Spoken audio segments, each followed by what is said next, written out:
Hola mis queridos estudiantes, el día de hoy empezamos un nuevo tema, empezamos trastornos psicológicos, es ya el tema 12, ya nos falta poco para acabar el semestre y vamos a hablar hoy de un tema muy importante, muy controversial también sobre la normalidad, qué es normal y qué es anormal desde el punto de vista de psicología. Entonces, empecemos.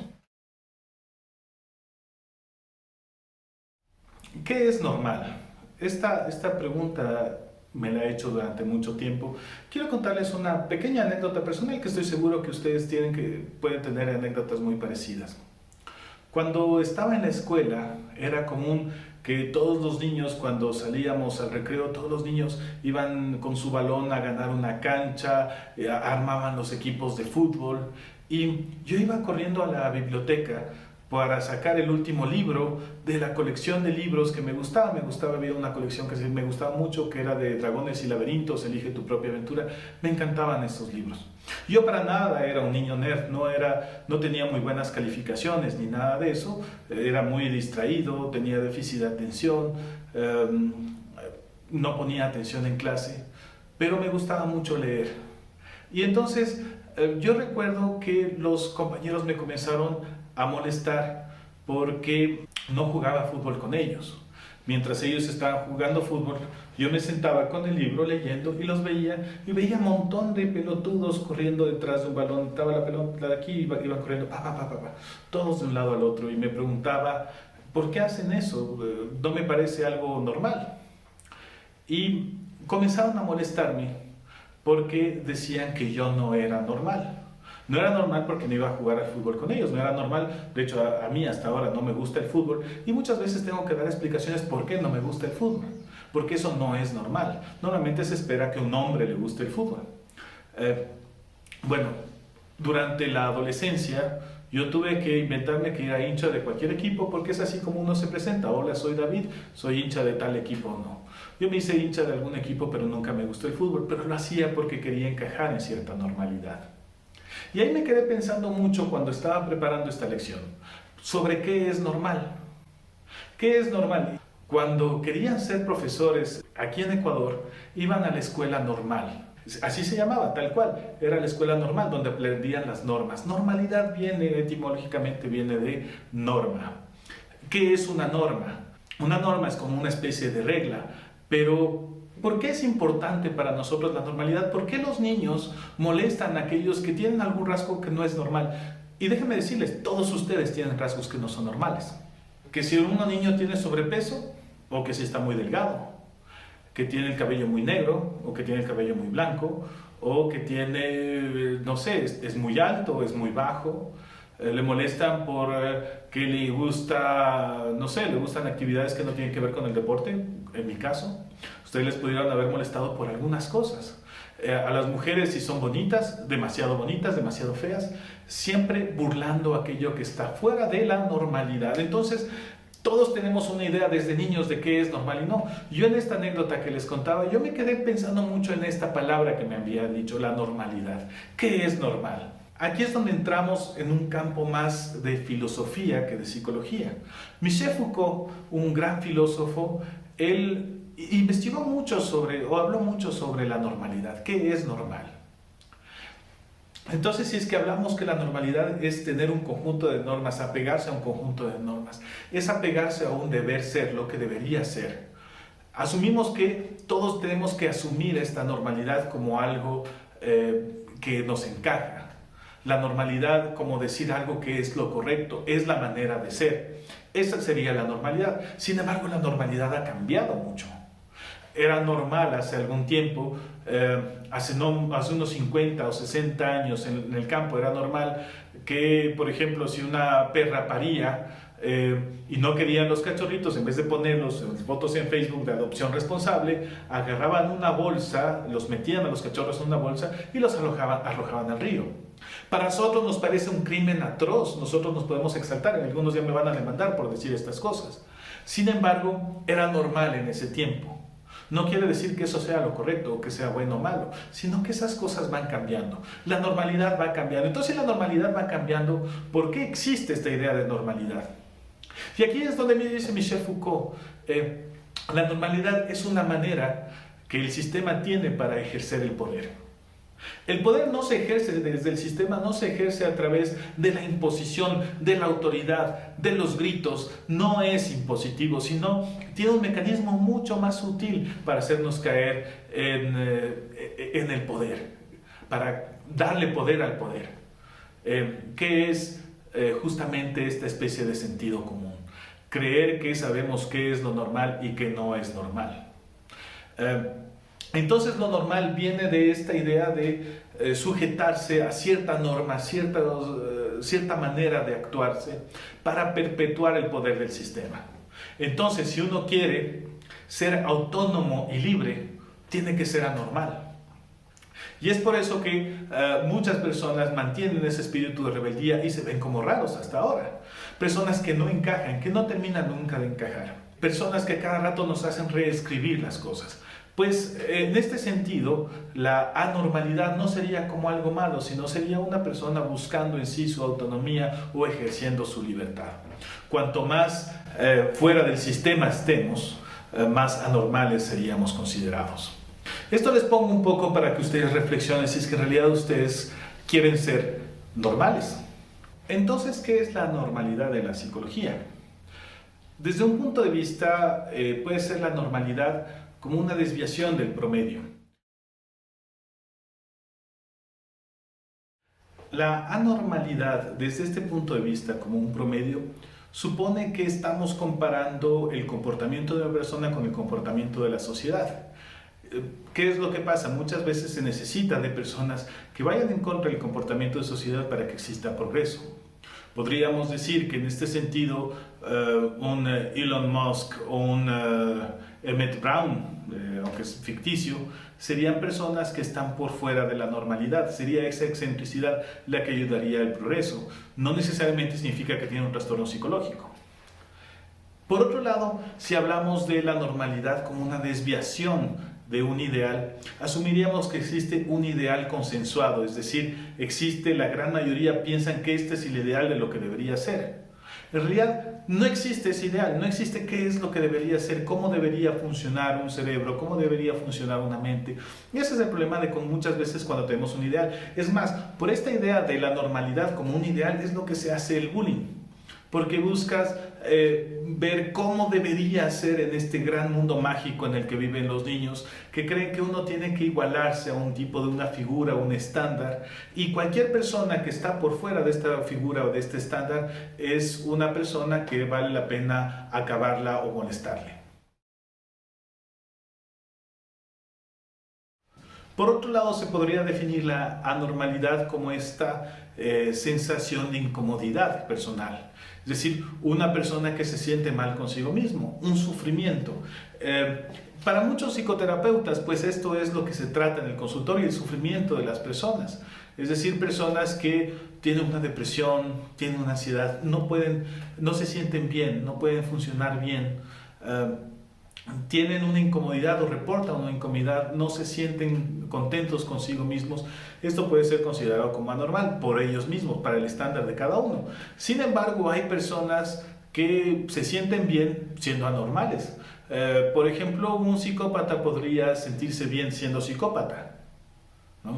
No significa que esté bien, ni que sea normal en este sentido, en esta definición que estamos hablando. Se puede sentir bien, un eufórico, un maníaco, hasta un esquizofrénico puede llegar a sentir gusto de lo que está haciendo, disfrutar, digamos, de su cordura. No necesariamente esto significa que está comportándose de manera normal. Otro tipo de definición, que es quizá la que más me gusta a mí, es la anormalidad en un tema funcional, algo que no me permite funcionar bien. Es ahí donde tratamos los psicólogos, estamos en esta parte en donde tenemos nuestras propias trabas que no nos permiten funcionar. Por ejemplo, y les comentaba alguna vez, yo tuve un paciente con TOC. Este paciente con TOC era germofóbico, tenía miedo a los gérmenes, tenía miedo a que podría contagiar alguna enfermedad a su papá. Y entonces él tenía una conducta compulsiva y era la de lavarse las manos, se lavaba y se frotaba bien y lavaba todo el tiempo las manos para evitar contagiar alguna enfermedad a su papá.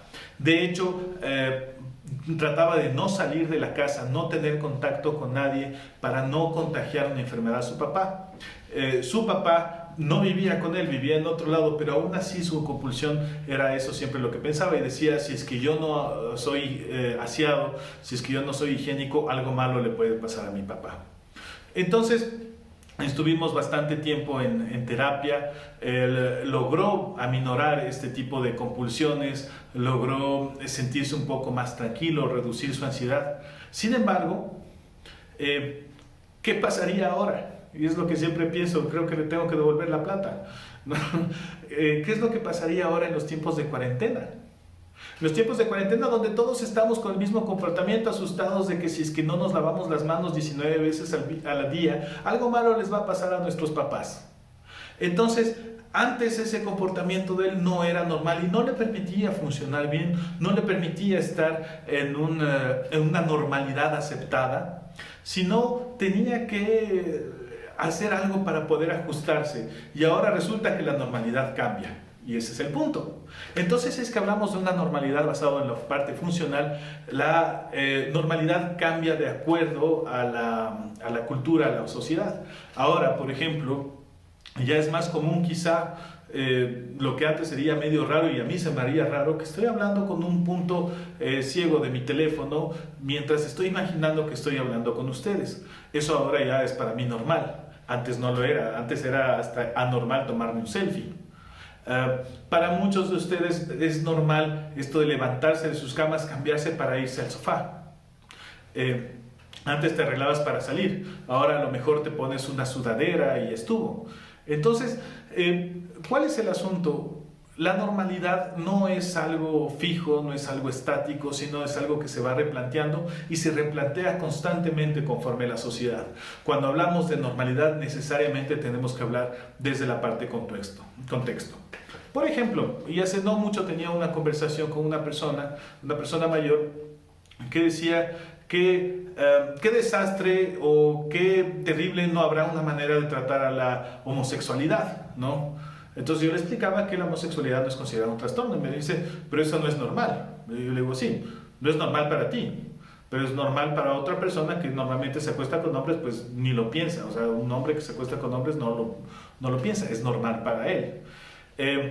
Hace mucho tiempo en la sociedad era normal. De hecho, la transexualidad en nuestras culturas ancestrales era algo como visto hasta como sagrado. Si ustedes se van al Museo Casa del Alabado van a encontrar figuras que son hermafroditas, hombres embarazados. Los danzantes de Píllaro, por ejemplo, son hombres que se visten de mujer para bailar. Y nosotros somos la única cultura que en diciembre un hombre puede decir al amigo, no seas maricón, ponte el vestido, ¿no? Entonces, ¿qué es normal? Lo normal es constantemente cambiante. Por eso la psicología tiene que tener ciertas normas, ciertas ideas o parámetros para tratar de definir qué es un trastorno y qué no es un trastorno, y tenemos que tratar de ser muy eficientes en esto.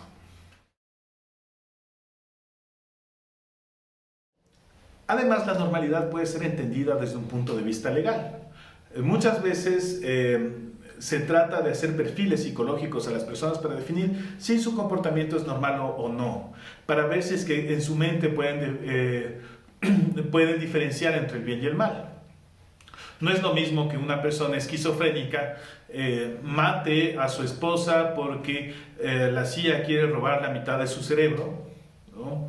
Y es la única manera de defender al mundo matando, haciendo sacrificio de su esposa, versus el hecho de yo querer causar daño o querer enseñar una lección a alguien más, o por mi psicopatía matar a alguien. De eso va desde un punto de vista legal. Entonces, si es que aceptamos desde esta idea que no es fácil aceptar la anormalidad o definir qué es normal y qué es anormal, también hablemos sobre qué es trastorno y qué no es trastorno. Para esto hay diferentes perspectivas que nos ayudan a entender qué es un trastorno psicológico. Desde la perspectiva médica, que nos dice que son cambios fisiológicos, son alteraciones en el funcionamiento normal del cerebro, lo que nos provoca trastornos. La esquizofrenia puede ser relacionada con lesiones o con mal funcionamientos en ciertas regiones del cerebro. Desde las perspectivas psicoanalíticas, por ejemplo, el trastorno puede ser por problemas o traumas causados en la niñez. Muchas veces incluso Freud hablaba del tema de la psicosis como problemas de la separación del niño-madre en la etapa edípica, en la resolución del complejo de Edipo. En las perspectivas conductuales, por ejemplo, serían como conductas aprendidas. La de los apegos de Bowlby también se afectaría el tema de los apegos de acuerdo a los estilos de crianza que se tuvo. En la perspectiva humanista, algo en la persona que está padeciendo este trastorno no le deja cumplir su autorrealización. En la perspectiva, por ejemplo, la sociocultural, pues es la cultura, es la parte social la que va moldeando el comportamiento. En mi propuesta, como algún día les explicaba cómo creo yo que funciona más o menos el mundo, este choque entre lo que yo soy y lo que de mí se espera, este choque puede traer muchos conflictos en la conformación psíquica. Puede esto ser causante de los trastornos. También hay esta otra que me gusta, la perspectiva cognitiva, que dice que los trastornos dependen mucho de los pensamientos que van asociados con los eventos del entorno. De hecho me gusta porque es como una interpretación del entorno lo que te permite tener cierto tipo de trastorno, es decir, tú atribuyes tales datos o tales emociones a un evento. Por ejemplo, la vida puede ser una tragedia o una comedia. La vida, los mismos eventos pueden ser hechos trágicos o cómicos, depende del enfoque que tú mismo le estás dando a la vida. Entonces, para algunos, por ejemplo, el hecho de estás caminando por la calle y de pronto te caes en una alcantarilla, así, ¡pup!, ¿no? Te caes en una alcantarilla y te quedas todo enlodado, ahí asqueado, lleno de popó por todo lado. Puede ser una tragedia o puede ser una comedia, va a depender del tema cognitivo. Entonces, como vemos en todas estas definiciones, es difícil establecer cómo catalogar ciertos criterios o cierta descripción de qué es trastorno, qué es normal. No es fácil. Sin embargo, gracias a ciertas convenciones, ciertos acuerdos que se ha llegado entre psiquiatras, psicólogos, personas relacionadas con la salud mental, se ha podido determinar este manual de diagnóstico y estadísticas, que es el famoso DSM por sus siglas en inglés. Ahorita ya vamos a la versión 5. Sé que en el libro que les pasé está la versión 4, pero he subido también a la plataforma la guía de consulta para el DSM-5. Para entender, el DSM-5 es esta manera que tenemos para clasificar los trastornos mentales, decir qué es trastorno y cómo se compone, y cada uno tiene un código internacional de enfermedades, el CIE, que ahorita estamos en la 10ª versión. Entonces lo que van a encontrar en esta guía de consulta son los diferentes trastornos con su código CIE 9 o CIE 10, que son los códigos para las enfermedades. La ventaja de este tipo de clasificación es que también existen protocolos estándar para el tratamiento de ciertas enfermedades mentales. Entonces, algunas son tratadas con ciertos tipos de fármacos y demás. Entonces, vale la pena saber cómo funcionan estos. Ustedes seguramente van a tener psicopatología, saber cómo funcionan estos tipos de trastornos para poder identificarlos y saber, al menos en psicofarmacología lo van a ver, qué tipos de medicinas se pueden hacer o qué tipos de tratamientos se pueden buscar.